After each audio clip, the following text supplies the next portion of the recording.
conflict or an obstacle. These are two words we're going to be hearing some more about. So would anybody like to guess, just as a challenge, does anybody know what an obstacle is? Right. An obstacle is kind of like something in the Olympics where you have to dodge it and try to dodge it. Did you hear that? Not quite. Something that you have to dodge, kind of like in the Olympics. Very good. I like the analogy. Something that you have to dodge, kind of like the Olympics. And now, I don't know if this is actually during the Summer Olympics, I believe, but if any of you have seen that part where they have to jump over hurdles, those things that are like that, and they have to jump over them, that's kind of what life is like, jumping over obstacles. The hurdle would be an obstacle. It's something in front of you that you have to jump over. That would be an example of an obstacle. So an obstacle basically is anything that gets in your way.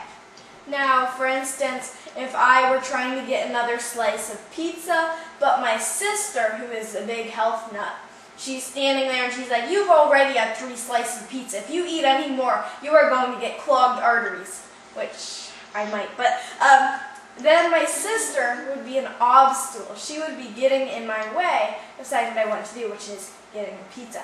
Now, a storm might be an obstacle. Let's say you're trying to walk down to the mall and it's raining and there's thunder and lightning. That might stop you. Now, we face many obstacles in our own life. If you think about any time you've tried to do something or tried to get somewhere and think about what or who stopped you, that would be the obstacle. So obstacles, we find a lot of them in our own life. Would anybody like to share an obstacle they have faced?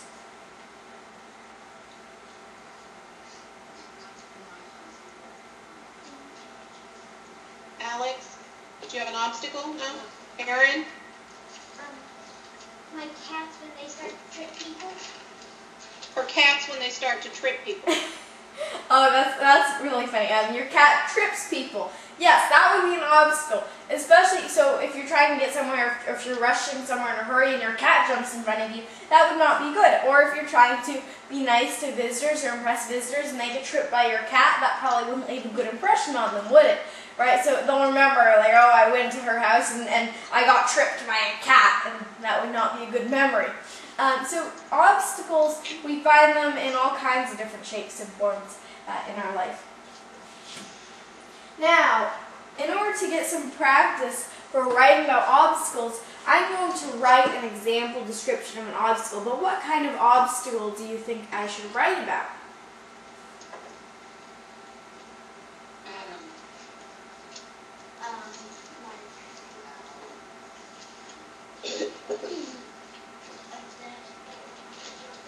A desk that you have to jump over.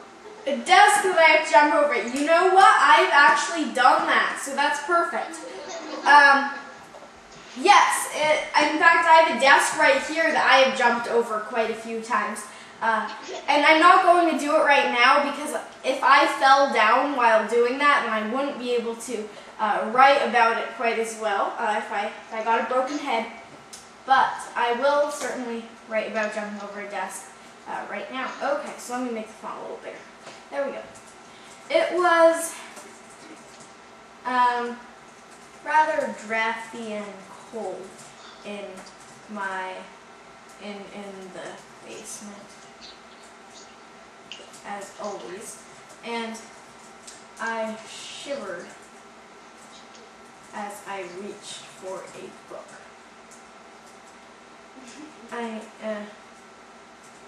I knocked it over by accident and it flew half across the room. Actually, if you knock over a book really powerfully, I think it could. And it flew half across the room. I gnashed my teeth in frustration. Kind of like that. Actually, I haven't gnashed my teeth too many times. I just love the sound of that. I gnashed my teeth in frustration. And reached for the book, but it was too far away. The desk in front of me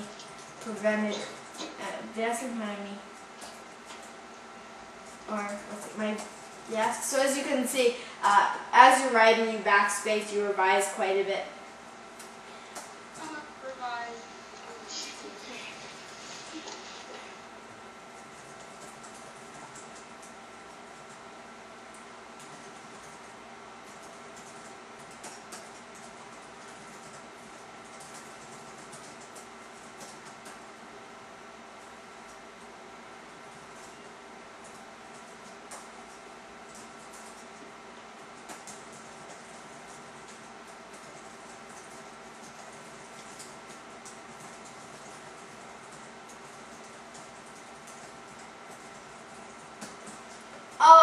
there we go. Here's a short description of an obstacle. You can get much more detail in this, but it was rather drafty and cold in the basement as always, and I shivered as I reached for a book. I knocked it over by accident, and it flew half across the room. Let's see. And actually, I'm going to change this. Gnashing my teeth in frustration, I reached for the book, but it was too far away. My desk presented a bit of a barrier, so I nimbly hopped over it. I gave a sigh of relief as I landed on the other side. I wouldn't want to think what would happen if I had fallen. So I do really get up on the desk like that, but I'm not going to, just because I bumped my head against the lamp and my computer's in front of there, so that would not be good. Okay, so that is an example description of an obstacle. Now, the reason that you want to include nasty things like obstacles in your writing is because they show the reader what exactly is blocking you from getting where you want to go. Now, conflicts go hand in hand with obstacles. A conflict can be a disagreement, a struggle, a challenge, or a choice. So you have faced many obstacles in your own life. They can be external. So, for example, you could write about an epic game of basketball, an argument you had with a friend, winning or losing a race, doing something to impress someone, or surviving a power outage or a storm. So, having seen these examples, what does external mean? Would anybody like to tell me, what does external mean?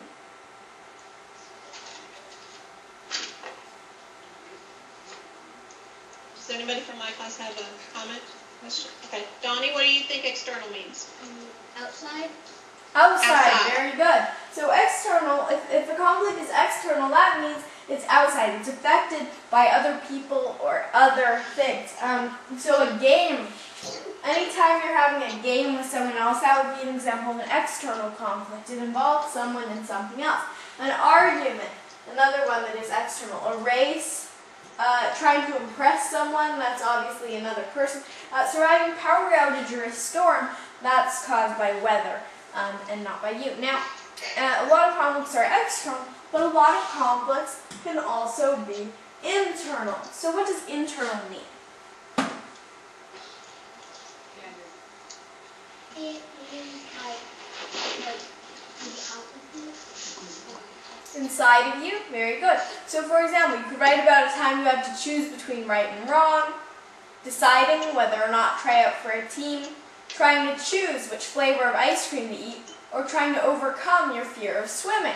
So these are all internal conflicts. They're happening inside. An internal conflict is basically if you're arguing with yourself. Maybe you have that little voice in your head that's saying, oh, don't do this, while you're thinking, oh, I will do this. So that would be an example of an internal conflict. Now, who would like to give me an example of an external conflict they've had in their own life? An external conflict.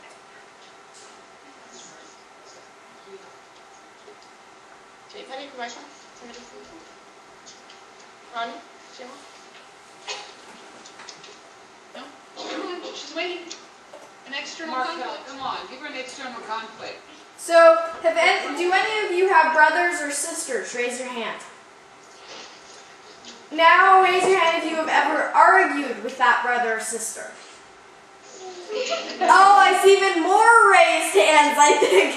Okay, yes. So everybody who just raised their hand, that is an external conflict. So I'm going to add that as a matter of fact, since it seems like so many of us have had that. So arguing with your brother or sister. What is another external conflict?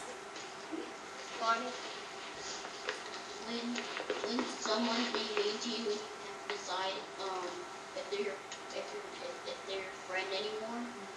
Okay, so maybe a friend or someone not wanting to be friends with you.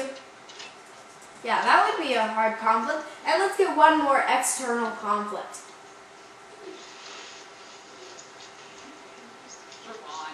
Getting in a fight with mom and dad. Getting into a fight with your mom or dad. Getting into a fight with parents. Yes, I bet that everyone has had that experience at least once. Probably even your teacher has. Although you don't want to dig up things from the past. Alright, so arguing with your parents. getting into a fight with your brother or sister, someone not wanting to be friends with you. These are all great examples of external conflicts, or things that are happening on the outside. Now, what about internal conflicts? Have any of you ever had an internal conflict before? Can we have some suggestions of internal conflicts? Right. If your dog runs away and you wonder if you should chase it or let one of your sisters.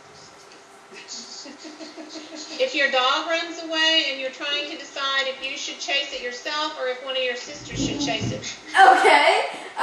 So yeah, your struggle. Dog runs away, and you have to make the choice of whether you should do the chasing or your sisters. Okay, very good. So now the key part of that is you have to make the choice, right? So choice, if you have to make a choice, that usually indicates that it is an internal conflict. Great. Okay, so we have some external conflicts, we have an internal conflict.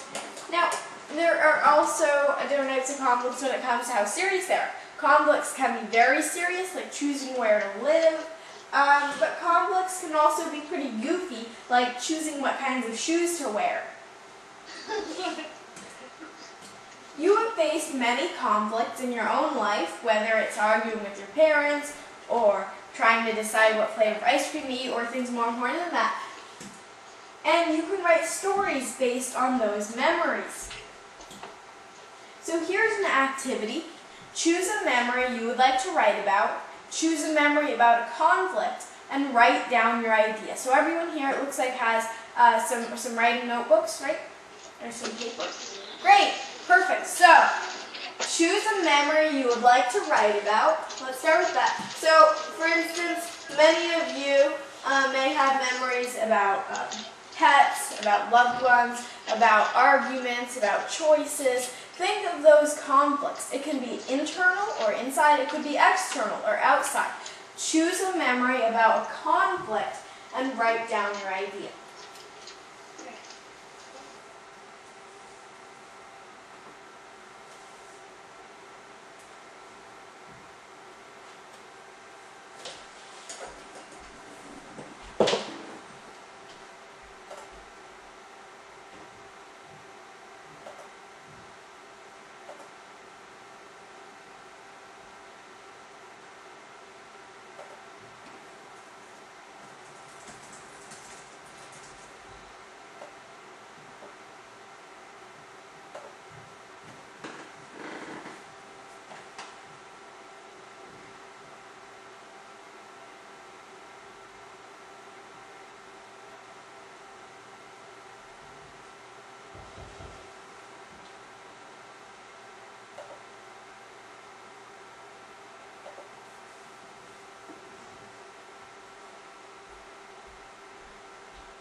So raise your hand if you have finished writing down your idea for a conflict. Great! And now raise your hand if you would like to share that idea.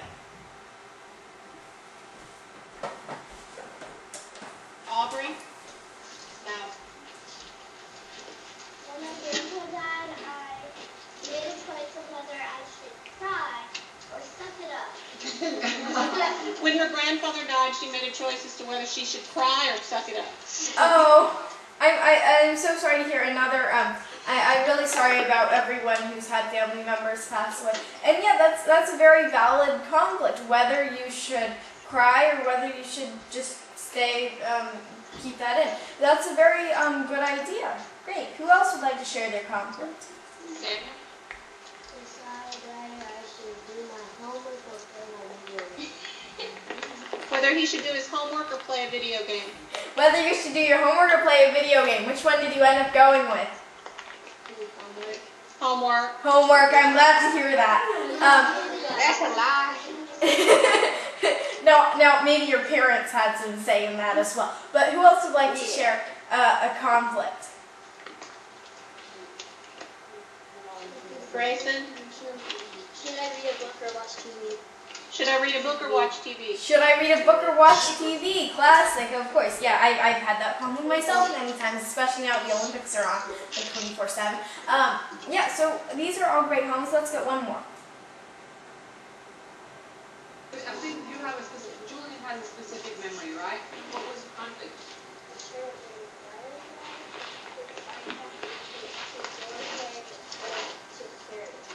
Okay, her turtle died, and her choice was to put it in the trash or bury it. Which one did you do? Yeah, which one did you do? She buried it. Oh, I'm very glad to hear that because the turtle deserves that, but also anybody who works in trash processing does not want to see a dead turtle there. Believe me. Yeah.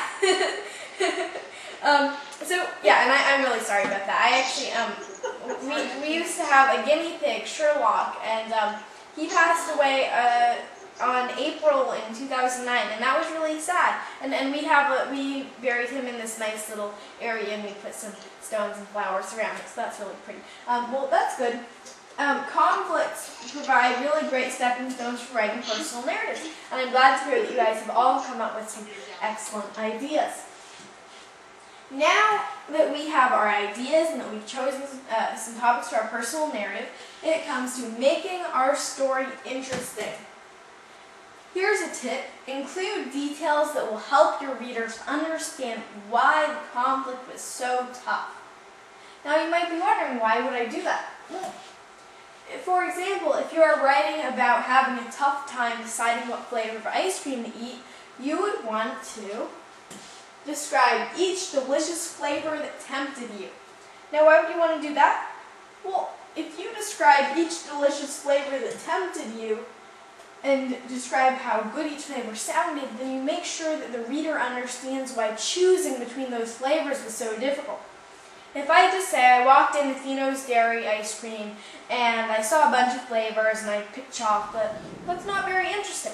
Whereas if you said, I walked into Tino's Dairy Ice Cream and I saw a huge assortment of delicious flavors like refreshing mountain blueberry and minty mint chocolate, and use these adjectives and describe each one, then you make the reader understand, oh, it's actually really hard to choose between all these great flavors. So use words that will help your reader imagine each supporting detail: chocolatey, silky, sticky, creamy, smooth, tropical, sweet. Sorry to get you, if any of you are getting hungry for ice cream, I'm really sorry about that. So using words like these help build up that vision that the reader is able to see this ice cream and thirst for it and understand why you were having a hard time. So here's an activity that we can try. Write about deciding between your favorite flavors of ice cream and describe each flavor you are tempted by. So let's take a look, and how about we work on chocolate versus strawberry? So let's come up with some ideas for chocolate. What makes chocolate so delicious?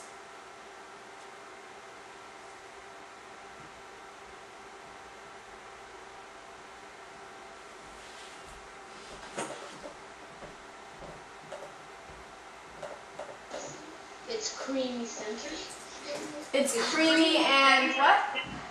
It's creamy center. It has a creamy center. Oh, creamy center. Great. Now let's head to strawberry. What's so great about strawberry? Ooh. Lonnie? Corey? It's fruity. It's fruity. So trout